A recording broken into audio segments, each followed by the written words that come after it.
고대 사회 서양의 최고 미녀는 이집트의 클레오파트라였습니다.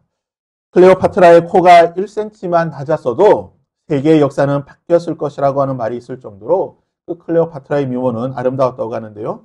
보통 클레오파트라의 그 미모를 표현할 때 블랙 아이 섀도우를 한 듯한 그런 검은 색의 긴 눈매, 그리고 흑당같이 검은 긴 머리, 그리고 균형 잡힌 몸매로 묘사가 됩니다. 그것은 고대 이집트 사회의 미인의 기준이었고 클레오파트라는 이 기준에 가장 잘 어울리는 여성이었다고 합니다. 동양에서는 양귀비를 최고의 미녀로 꼽습니다. 흔히 양귀비를 절세의 미인, 경국지색이라고 하죠. 양귀비는 우윳빛깔의 하얀 피부를 가졌다고 합니다. 그리고 전족이라고 불리는 아주 작은 발, 그리고 긴 머리카락에 풍만한 몸매였다고 합니다. 그러니까 요즘 기준으로 치면 조금은 통통한 그런 여인이었다고 하는데요. 이 양귀비의 미모 역시 고대 중국 사회에서 어떤 미모의 기준이 바로 이 양귀비였다고 볼 수가 있습니다. 그래서 그녀의 미모에서 나온 말, 수화라고 하는 말이 있습니다. 양귀비의 아름다움에 꽃이 부끄러워서 고개를 숙였다라는 이 수화라고 하는 말이 양귀비의 미모가 너무나 아름다웠다라는 그런 표현인 것입니다. 우리나라 고려시대에 해당하는 일본의 헤이안 시대, AD 한 700년에서 이 1000년 이 어간 사이에 일본 헤이안 시대의 미의 기준은 좀 독특합니다. 가부키를 보게 되면 거기에 나오는 여성들이 아주 창백한 하얀 피부를 가지고 있는데요. 고대 사회 일본에서는 이 창백한 피부가 미의 기준이었습니다. 그리고 오하구로라고 불리는 흑치, 검정색의 치아가 아주 입술과 치아가 검정색이 미인의 기준이었다고 합니다. 그래서 여성들 사이에서는 치아를 검게 하기 위해서 수술칠을 한다든지 여러 가지 도구를 사용해서 치아를 변색시키는 것이 일본 그 헤이안 시대에 유행하기도 하였습니다. 이 여성에게는 이처럼 좀 가혹한 미의 기준들이 적용이 되는데요. 미얀마와 태국 국경 사이에 거주하는 이 카렌족 여성들은 목이 길어야지 미인입니다. 목이 길어 슬픈 짐승이라는 그 시에 나오는 것처럼 목이 긴 여성이 미인이기 때문에 아주 어린아이일 때부터 목에 금속 링을 채우게 됩니다. 하나씩 늘려가지고 목을 굉장히 길게 늘리게 됩니다. 중국 윈난성이라고 하는 아주 내륙 깊숙한 곳에 거주하는 소수민족인 두룽족이라고 하는 족이 있습니다. 이 두룽족의 여성은요, 얼굴 전체에 이 문신이 가득합니다. 얼굴에 문신이 많아서 얼굴 전체를 뒤덮을 정도로 검게 뒤덮을 정도로 문신이 많아야지만 미인이라고 합니다.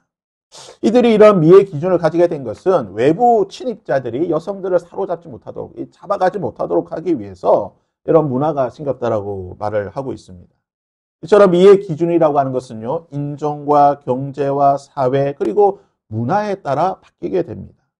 그때는 예뻤던 것이 지금 우리가 보기에는 전혀 아닐 수도 있습니다.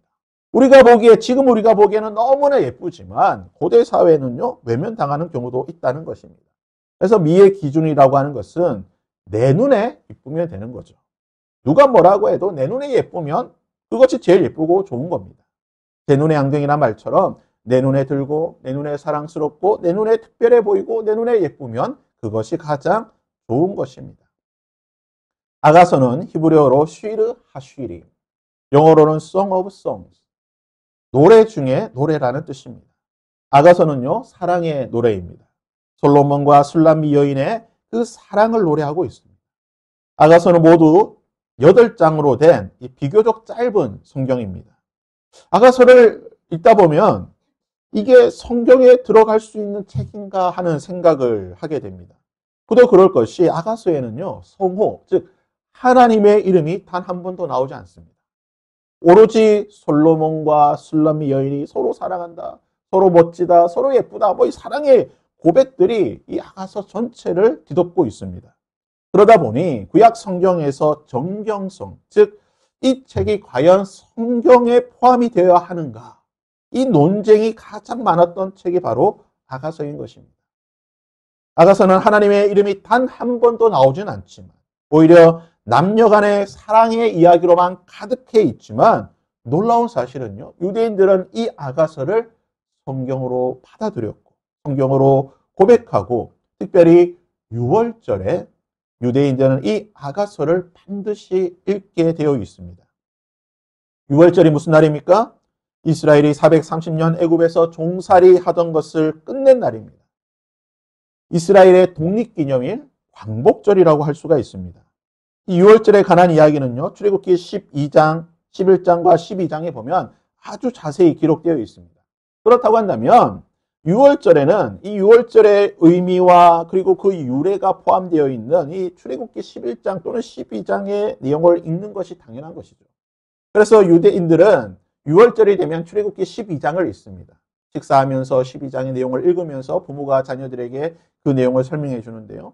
그런데 유대인들은 출애굽기 12장을 읽으면서 동시에 아가서도 반드시 읽게 되어 있습니다. 유대 전통에 따르면 유대인의 3대 절기인 6월절에는 아가서를, 그리고 오순절에는 룻기를, 그리고 초막절에는 전도서를 읽어야 합니다.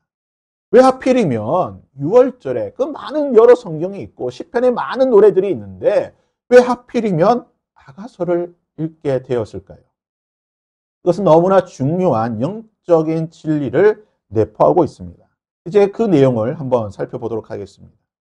아가서에는요, 곳곳에 이 솔로몬의 눈에 비치는 술람미 여인의 아름다움에 대해 기록하고 있습니다. 그러니까 솔로몬이 보기에 술람미 여인이 얼마나 아름다운지, 얼마나 예쁜지를 곳곳에 표현하고 있는데요.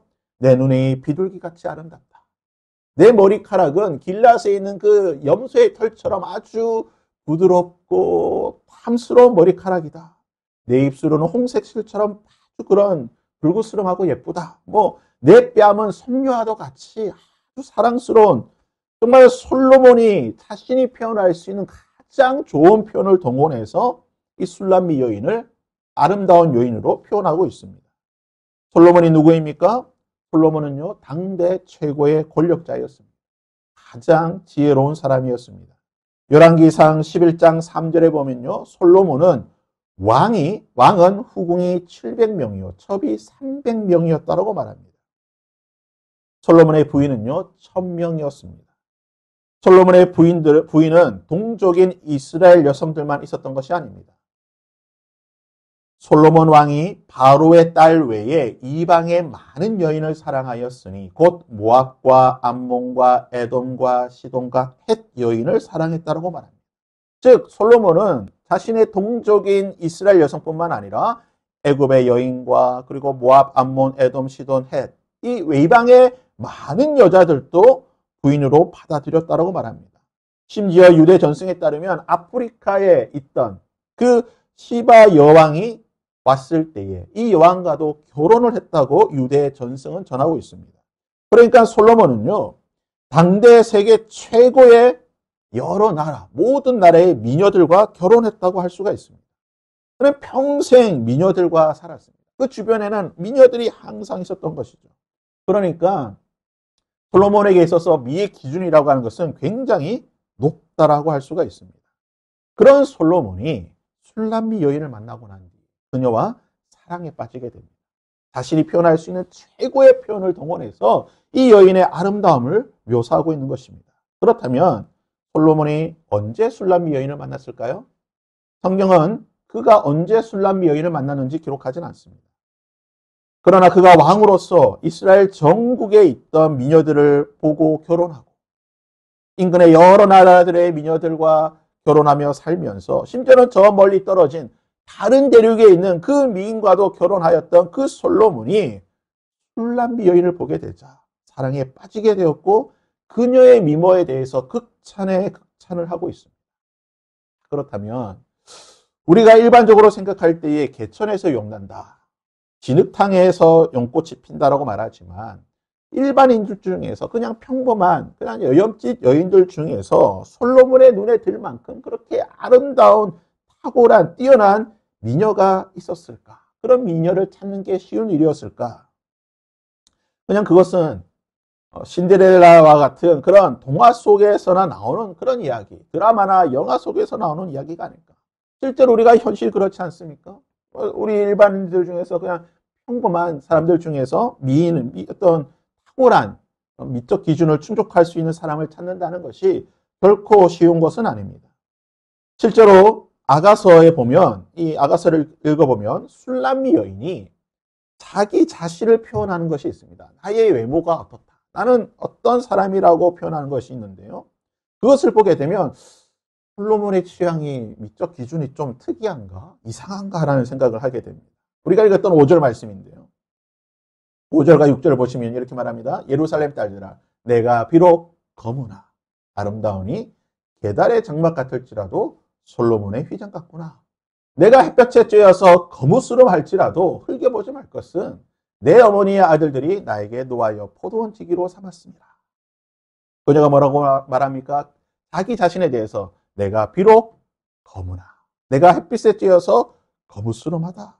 왜 그렇다고 말합니까? 내가 포도원 지기로 하루 종일 밖에 있다 보니까 햇볕에 타서 검게 되었다라고 거무스름하다라고 말하고 있는 것입니다.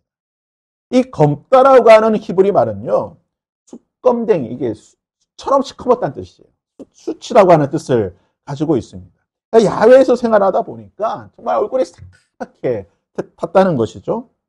자신에 대해서 게달의 장막이라고 표현하고 있습니다. 이 게달이라고 하는 것은 이스마엘 후손들인데요. 이들은 유목민입니다.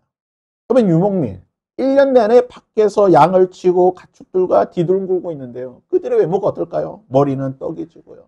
씻지도 못하기 때문에 얼굴은 그냥 떼꾸정물이 줄줄 흐르는 아마 그런 외모일 것입니다. 검다, 거무스름하다, 게달의 장막이다. 그녀는 야외 생활로 인하여서 제대로 씻지도 못하고 햇볕에 검게 탄 피부를 가진 정말 수처럼 검고 거친 그런 외모를 가졌다라고 스스로 말을 하고 있는 것입니다. 근데 본문에서 보면요.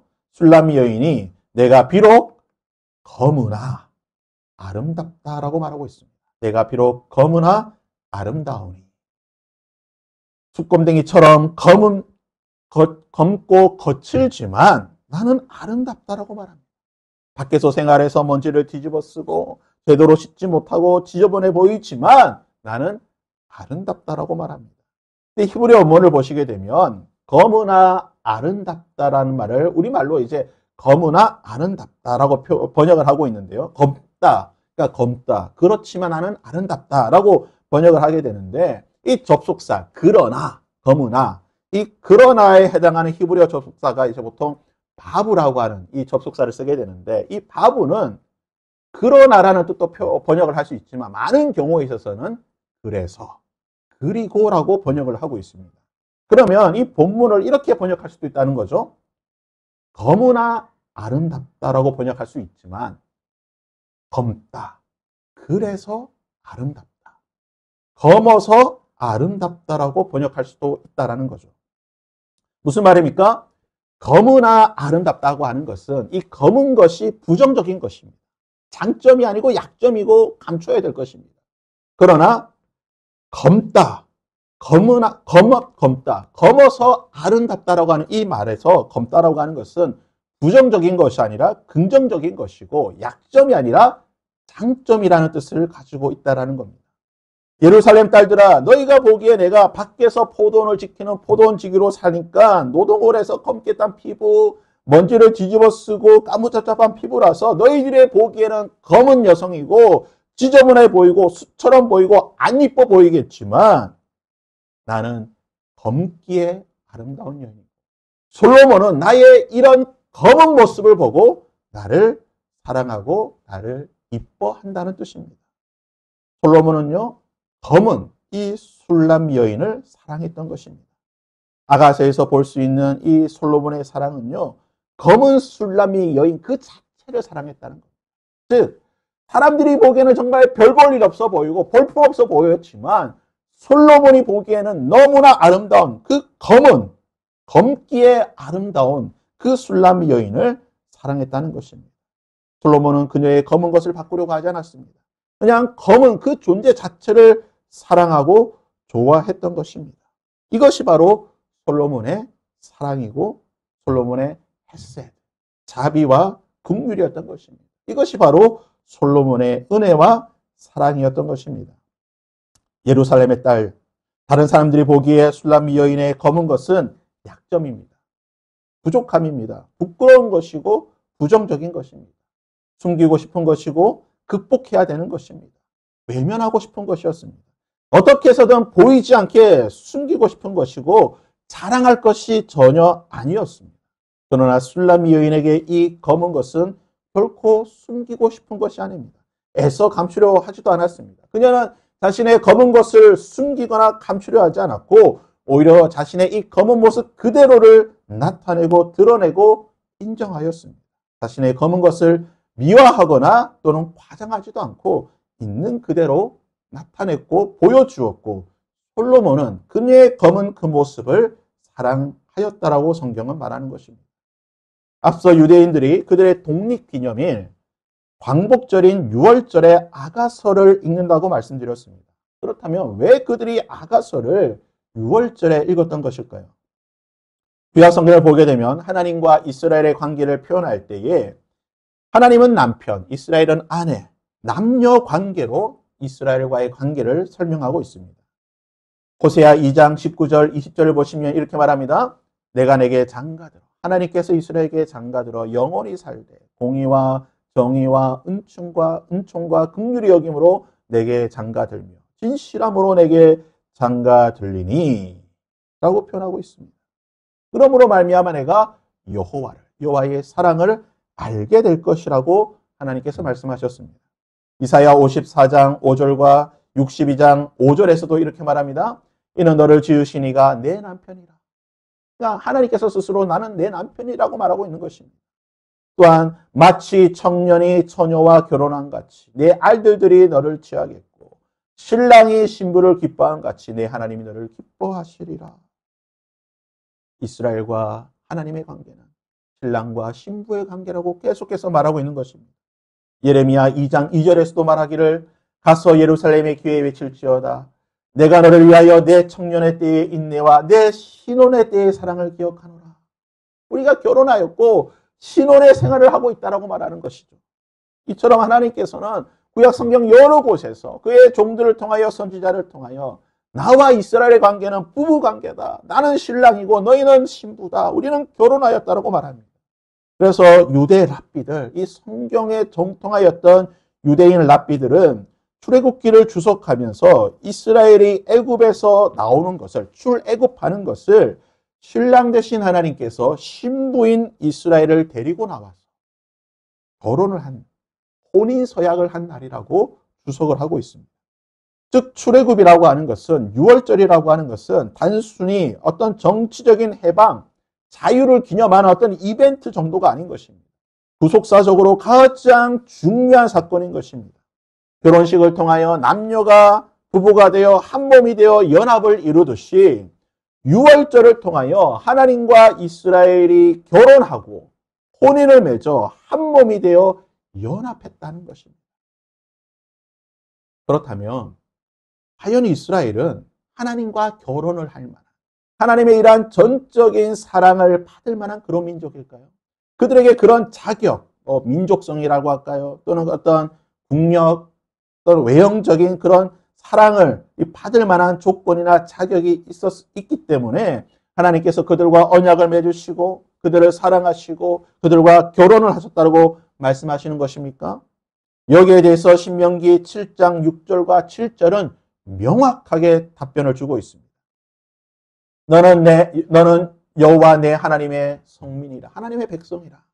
내 하나님 여호와께서 지상 만민 중에서 너를 자기의 백성으로 택하셨나니 여호와께서 너희를 기뻐하시고 너희를 택하심은 너희가 다른 민족보다 수요가 많기 때문이 아니라 너희는 오히려 모든 민족 중에서 가장 적으니라.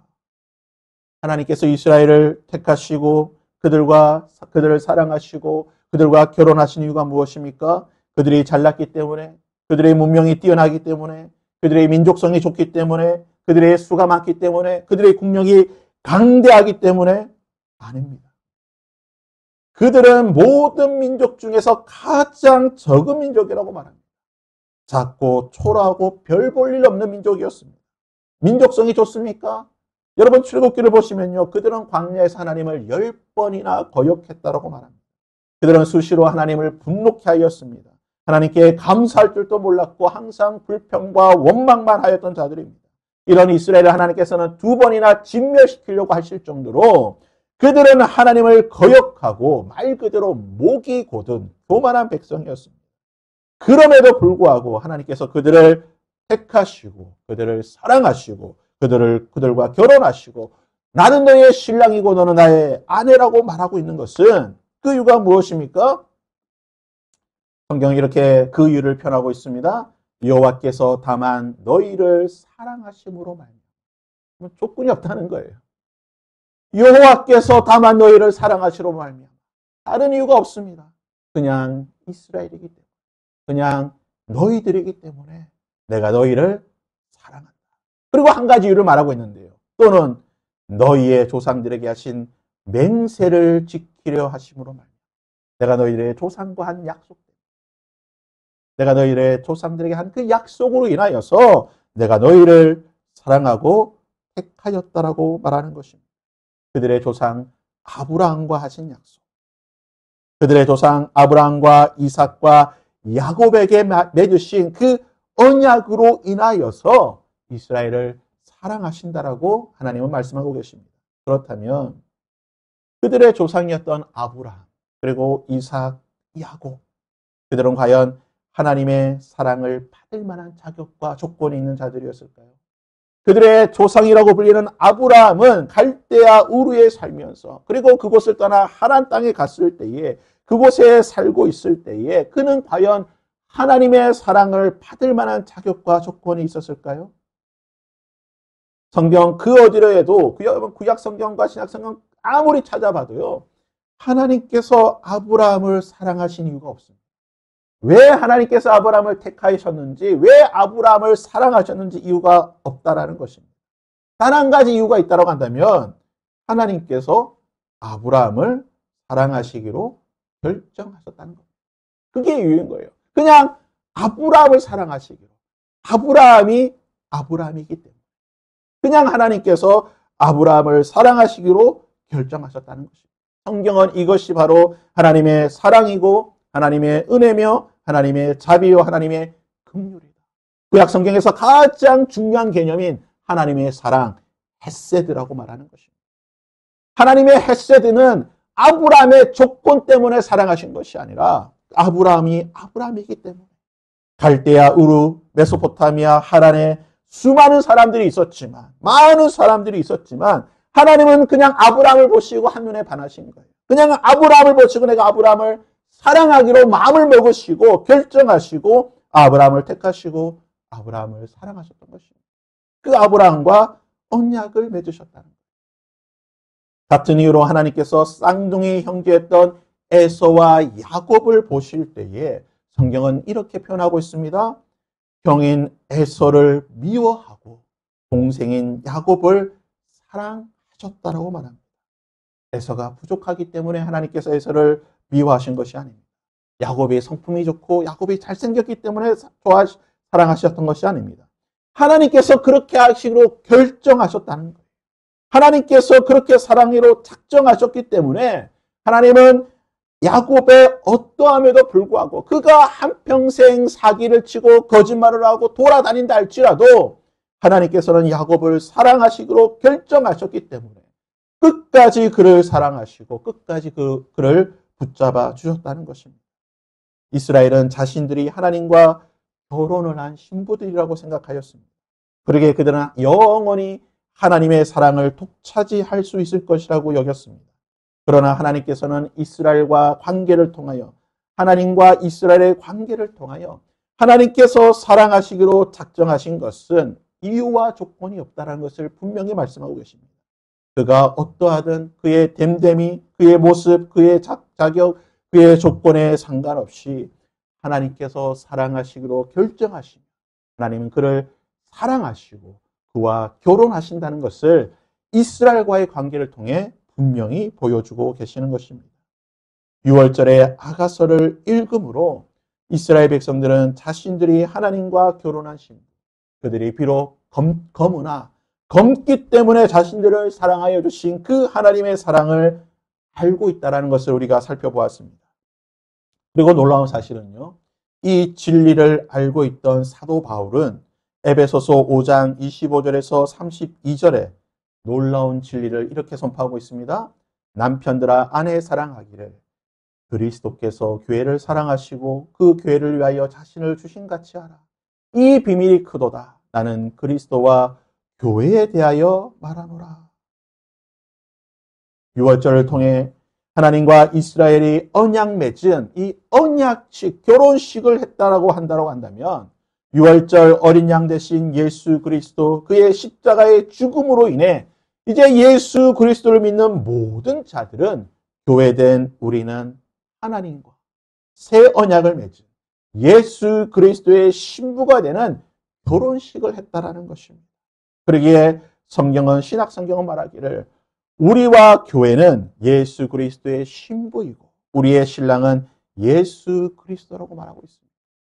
구약시대 이스라엘 백성들이 자신들은 하나님의 신부고 하나님이 우리의 신랑이라고 말하였지만 오늘날 우리는 예수 그리스도의 보혈로 말미암아 6월절 어린 양이신 예수 그리스도로 말미암아 이제는 하나님을 바라보면서 새 언약으로 인하여서 예수 그리스도를 우리의 신랑이라고 고백합니다.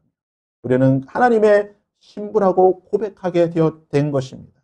그렇다고 한다면 우리가 하나님의 사랑을 받을 만한 우리가 예수님의 신부가 될 만한 그런 사람들입니까? 여러분의 모습을 살펴볼 때 나는 과연 하나님의 사랑을 받을 만한 하나님이 나를 바라보시면서 나의 사랑아, 나의 신부라고 말할 수 있는 예수님께서 우리를 바라보실 때에 나의 사랑하는 자여, 나의 신부라고 말할 수 있는 그러한 자격과 그러한 조건이 우리에게 있는지 여러분의 모습을 한번 살펴보시기를 바랍니다. 계속해서 바울은요, 고린도전서 1장 26절에서 26절과 27절, 28절에서 이렇게 말하고 있습니다. 형제들아, 너희를 부르심을 보라. 육체를 따라 지혜로운 자가 많지 아니하고 능한 자가 많지 않으며 문벌 좋은 자가 많지 아니하도다. 하나님께서 세상에 천한 것들과 멸시받는 것들과 없는 것들을 택하여 너희들을 선택하셨다라고 말하고 있습니다. 뭐라고 말하고 있습니까? 너희의 부르심을 보라. 지혜로운 자가 많지 아니하고 능한 자도 없고 문벌 좋은 자도 없고 너희들은 천하고 멸시받고 없지만 가진 것이 없지만 하나님께서 너를 사랑하시고 택하시고 부르시고 결혼한 부인 아내 삼아준 사랑하는 자라고 말씀하고 계신다는 것입니다. 우리에게는 어떠한 자격과 조건이 없습니다. 오히려 다른 사람들과 비교했을 때 우리는 지혜가 부족합니다. 능력도 없습니다. 자격도 없고 지식도 없고 연약한 자들입니다. 그러나 우리는 하나님의 뜻대로 하나님의 뜻을 따라 하나님의 사랑을 받은 자들인 것입니다. 이것이 하나님의 은혜고 하나님의 사랑이며 하나님의 긍휼이고 하나님의 자비인 것입니다. 하나님의 헤세드인 것입니다.